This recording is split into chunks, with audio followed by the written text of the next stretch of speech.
Penn State football, a tradition of excellence for over 130 years. Welcome to Nittany Nation Rewind.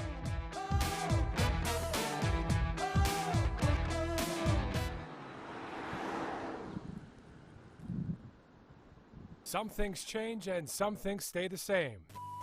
This imposing structure is not completely lifeless in the summer. They spent years and years building and building. This is the story of the first and maybe the best team to ever get it done. Dan Marino and Pitt. We played Nebraska. We played Notre Dame. At Notre Dame, we played them all. We played Boston College and Doug Flutie up there. They were not perfect. I think we had some luck. Maybe they had some luck. But they were champions. Going for the bundle.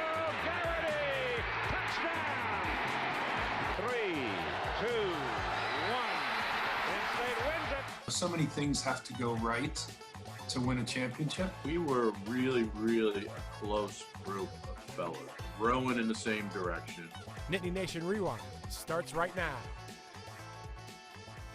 Hey, hi, hello. Welcome back to Nittany Nation Rewind. I'm Peter Terpstra, standing on a box. Two boxes. Two boxes. And I'm Jack Washer. We'll save the short jokes for later. Sorry, yep, Peter. That's real. Because right now we have to tell you a championship tale. So many Penn State teams came close, but this one was the first to get it done. We bring you the story of the 1982 Penn State football team. It will forever be the team that brought home Penn State's first national championship, and what a year it was. The 1982 season started with promise. The team had a win over rival Temple. They held off Boomer Esiason and the Maryland Terps, and they blew out Rutgers to move to 3-0. That set the stage for the Huskers to come to town.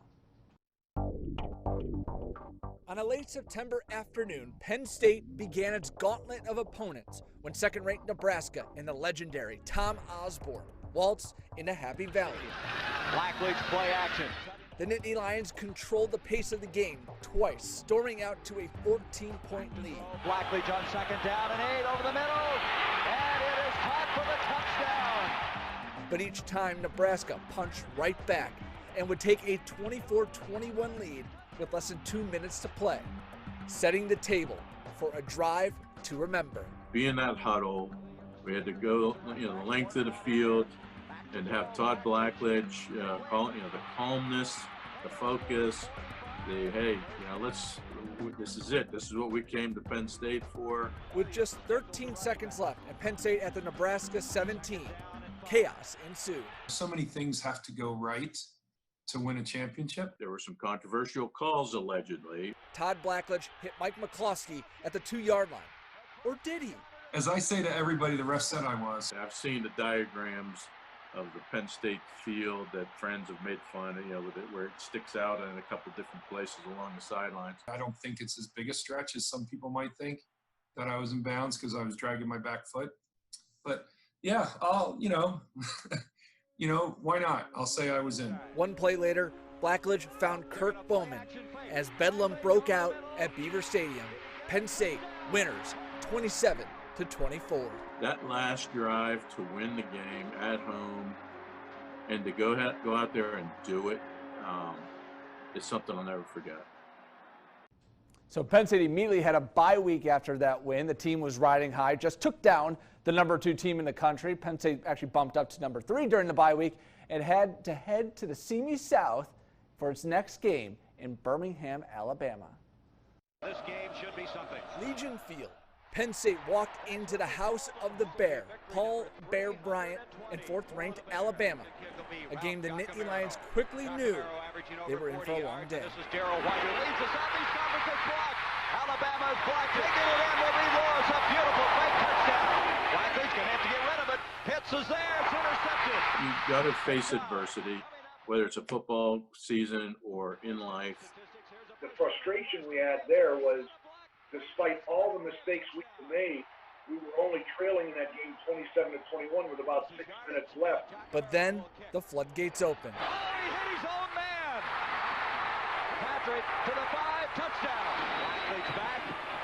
McCluskey didn't see it. It's picked off by Lowe. Eddie Lowe.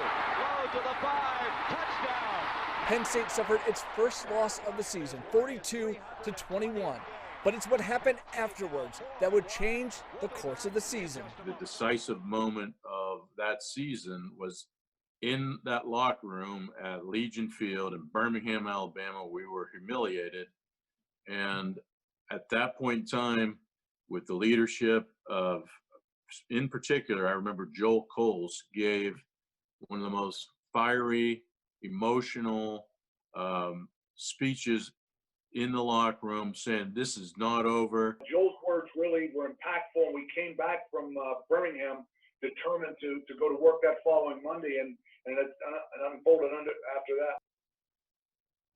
And it was also Bear Bryant's final year coaching at Alabama. They have an excellent football team. I know how good they are. I don't know how good we are. I think that both sides had a lot of big plays, and I think we had some luck, and maybe they had some luck. Understand you're a contestant in the Joe Paterno lookalike contest. I am Joe Paterno. Coming up next, even the tailgating was serious. Sometimes you have to throw down in the parking lot too. That's next. Plus, 1 vs. 2 in New Orleans. We bring you the catch and what happened next.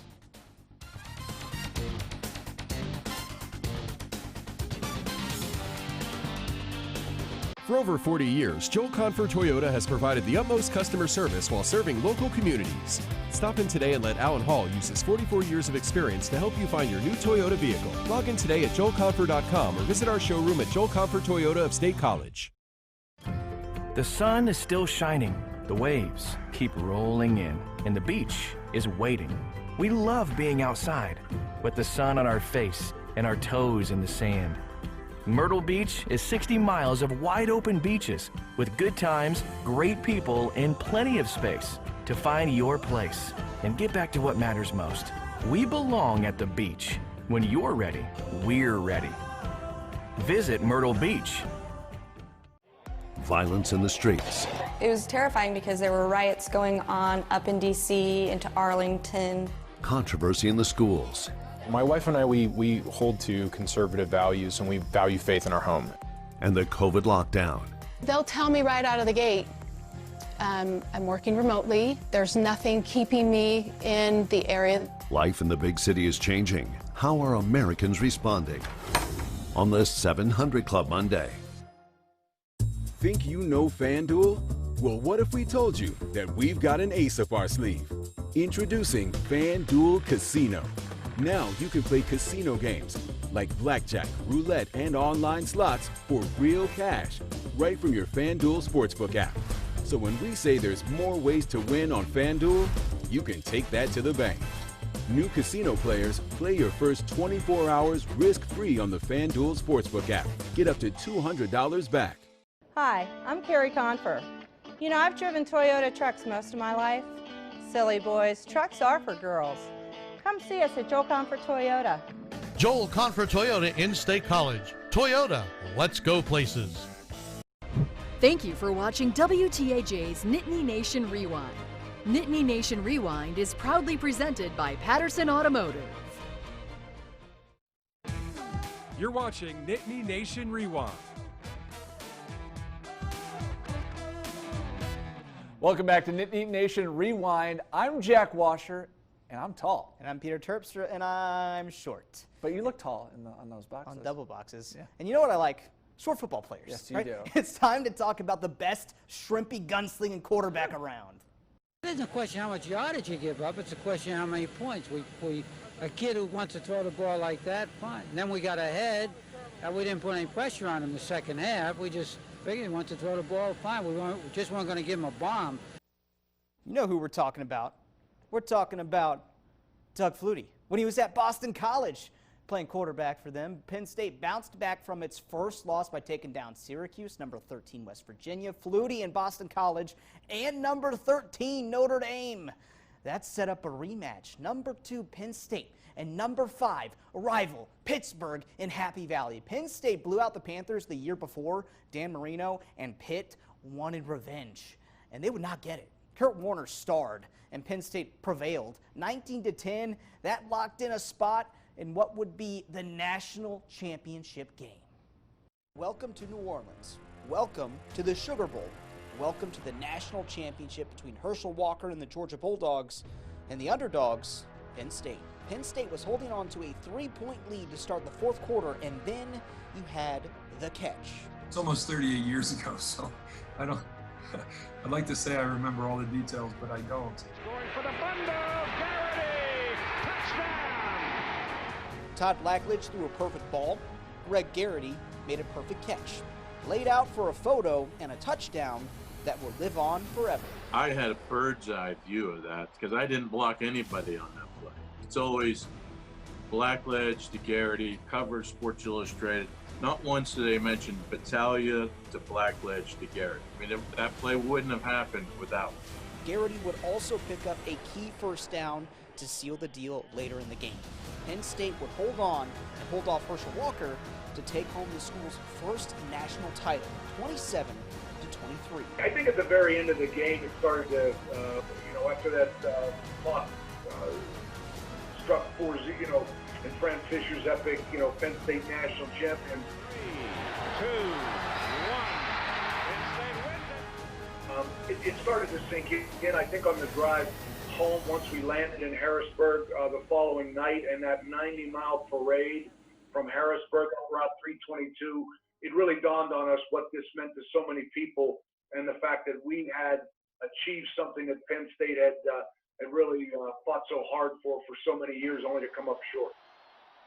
Ooh, goosebumps. So how good was this Penn State team? Now, you can make the argument that this was the best Penn State team ever. I feel like we've said that before on this show, but look at this. Years before 1982, Penn State moved away from its traditional Eastern schedule and started playing a national schedule, and this played into its ability to win a national championship. Penn State played 6 ranked teams in 1982, and they beat everyone except for Alabama, as you saw, and they made plenty of mistakes in that game.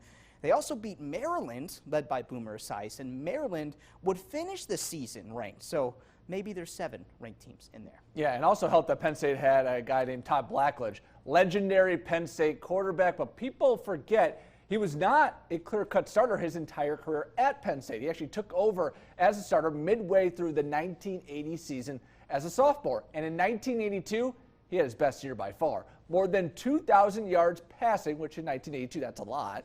22 touchdowns, 14 interceptions. He actually threw more interceptions than touchdowns in his first 2 years as a starter. And until his senior season, well, that just was kind of the way things went. You saw how it worked out. Yeah. So we have all done some silly things on camera, some more than others. That's me. I've done a lot of silly things on camera. We found some hidden gems when we were digging through the archives this time around. So let's take this a little bit of time to just sit back and enjoy. Understand you're a contestant in the Joe Paterno lookalike contest. I am Joe Paterno. What are you doing here before the game? Scouting out this tough West Virginia team. Just slither it right down. Slither it right down. It's gonna kill me? Down. I've got to tell you, you're not supposed to chew it. You swallow it. That's why it goes right down. Different. Different. But good. Man, nothing like raw oysters in the morning. Oysters are good. Watching someone eat oysters, not good, Pete. Yeah, hopefully you weren't eating when you were watching that Breakfast of Champions. Now, the 1982 team had plenty of guys that went on to have interesting lives and interesting playing careers. It's time for Where Are They Now? And of course, we start with QB1, Todd Blackledge. Blackledge went number 7 overall in the legendary 1983 NFL Draft, which included John Elway, Eric Dickerson, Jim Kelly, and Dan Marino.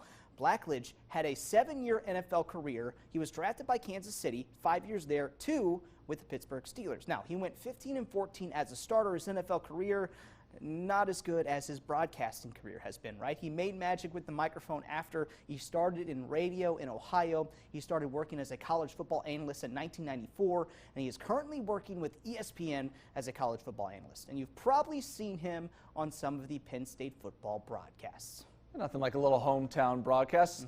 Now for lineman Bill Contz. He played 6 seasons in the NFL with the Browns and Saints. He currently lives in the Pittsburgh area. He traded in his talents as an offensive tackle for storytelling. Contz wrote a book titled When the Lions Roared, Joe Paterno and one of college football's greatest teams. We use it as research in kind of our, quote-unquote baseline for the show. Now for Whiteout, Greg Garrity. He's living in a Pittsburgh suburb. His daughter Samantha is an elementary school teacher, and his son Greg Jr. graduated from Penn State in 2016. He actually played on the Big Ten championship team as a wide receiver, just like his dad. Now for Michael Zordich. If you remember, he was just a freshman in 1982, right? And he was able to play as a true freshman at Penn State. He finished his career as a first-team All-American. Years later, he was, as a senior, a first-team All-American. Now, he finished as a team captain as well. He ended up marrying a Penn State cheerleader. He played 12 years in the NFL, and then his coaching career started with the Philadelphia Eagles. Then he went to Youngstown State, and now he is the defensive backs coach at Michigan. His son, also named Michael Zordich, was a captain on the 2012 Penn State football team as well. Coming up next, he was a star on the '82 Penn State team, and he was a star in the NFL, but he's making an impact at home with his family.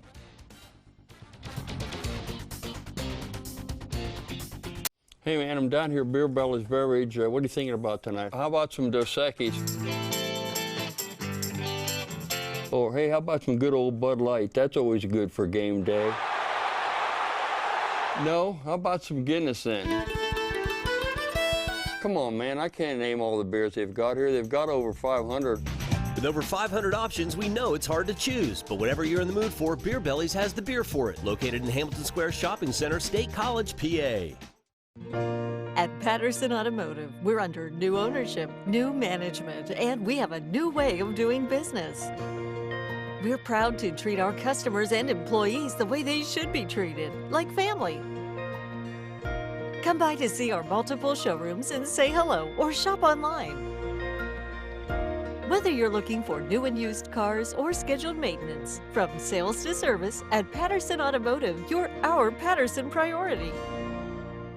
Your news every hour in primetime is on News Nation on WGN America. News Nation was live in Louisville after the release of the grand jury recordings. And we had an exclusive interview with Dr. Deborah Birx on how she says children could safely return to school. The virus comes in from the community. News Nation covers your nation every night starting at 8, 7 Central on WGN America. Go to WGNAmerica.com to find WGN America on your cable or satellite provider. I got married, became a therapist, I have a beautiful daughter. Ah, kids are great. Can you prescribe drugs? I have friends, just not the kind that, care about me. I'm in a little bit of trouble. I was hoping I could stay here for a couple days. What kind of trouble? I don't remember, and it's bad. Drew? Gina. Guess who's getting a kidney? Just my time. We are a match!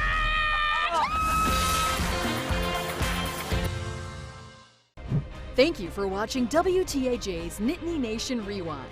Nittany Nation Rewind is proudly presented by Patterson Automotive. You're watching Nittany Nation Rewind.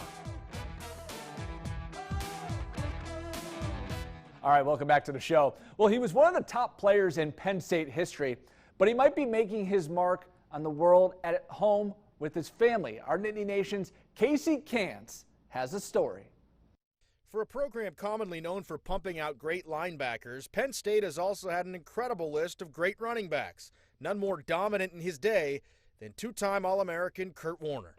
Running with incredible vision and purpose, Warner rushed for back-to-back 1,000-yard seasons his junior and senior years, a major force that helped the one-loss Nittany Lions to the '82 national title. You can lose once to win a national championship. You can't lose twice and win a national championship. And unfortunately, we did that in '81, where I thought we probably had as good a football team as I've ever been around. Kurt's 117 yards and 2 touchdowns against top-ranked Georgia capped off a record-setting collegiate career, one that would pave the way for a successful professional run.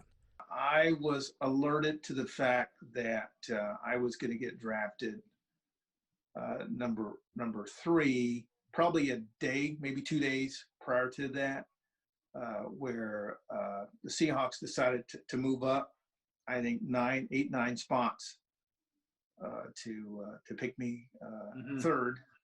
So, there were expectations, and I felt the pressure. Warner would go number 3 to Seattle, picked right behind future Hall of Famers John Elway and Eric Dickerson in the '83 draft, a 7-year career that included 3 trips to the Pro Bowl. But it's what happened after his career was over that he takes the most pride in, his family. He and his wife Anna have raised 4 kids, including 2 twin boys, Austin and Christian, who suffer from severe autism.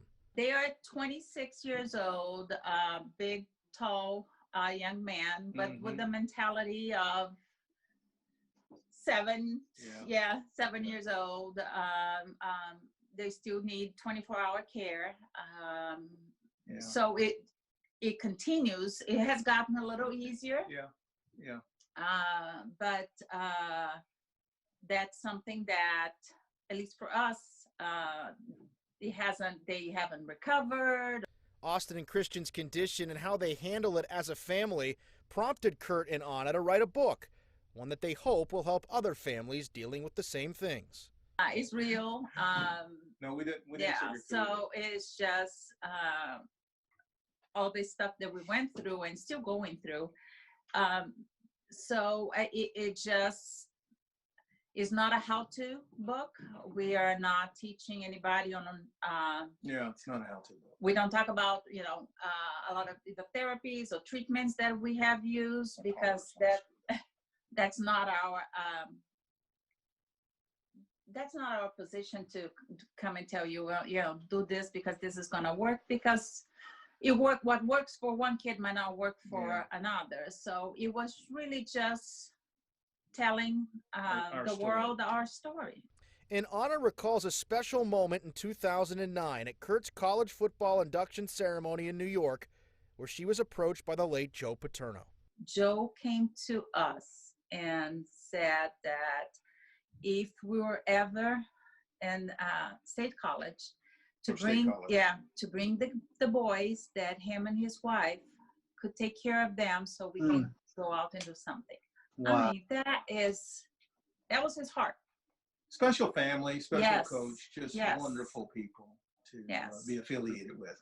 Certainly. And I'm very happy that I made that decision to do that, to go to Penn State University. When Kurt left Penn State, he held over 40 school records. His career rushing record wasn't broken until 2010. The legacy he left behind will forever live on in Penn State history. For Nittany Nation Rewind, I'm Casey Kantz. All right, thanks, Casey. That book is called The Warner Boys, Our Family's Story of Autism and Hope, and it's currently on sale at Amazon. Coming up next, before it was title time, Penn State went plenty of years with no losses, but no championships either. We'll see you soon. Violence in the streets. It was terrifying because there were riots going on up in D.C., into Arlington. Controversy in the schools. My wife and I, we hold to conservative values, and we value faith in our home. And the COVID lockdown. They'll tell me right out of the gate, I'm working remotely. There's nothing keeping me in the area. Life in the big city is changing. How are Americans responding? On the 700 Club Monday.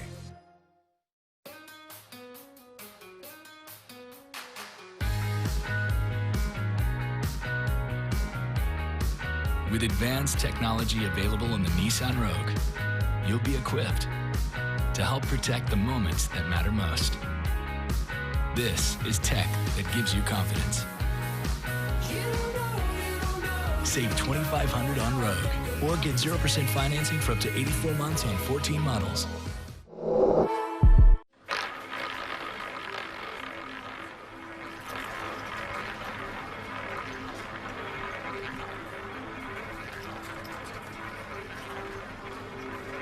Your favorite casino games are just a few taps away. Find FanDuel Casino right inside your FanDuel Sportsbook app. Join FanDuel Casino today to play your first 24 hours risk-free and get up to $200 back on anything you lose. The world's greatest economy is coming back. But Joe Biden could wreck it. I would shut it down. Shut it down, or worse. Guess what? If you elect me, you're not going to have your taxes are going to be raised, not cut. Joe Biden will kill your jobs and raise your taxes. I'd make the changes on day one. Joe Biden is a job-killing, tax-raising disaster. With, I don't know. The man just doesn't have a clue. America First Action is responsible for the content of this advertising. Thank you for watching WTAJ's Nittany Nation Rewind. Nittany Nation Rewind is proudly presented by Patterson Automotive. You're watching Nittany Nation Rewind.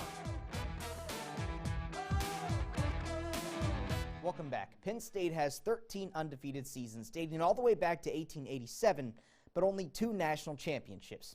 That's a whole lot of wins without a whole lot of hardware. Let's give you a sneak peek on what you can expect next week on Nittany Nation Rewind.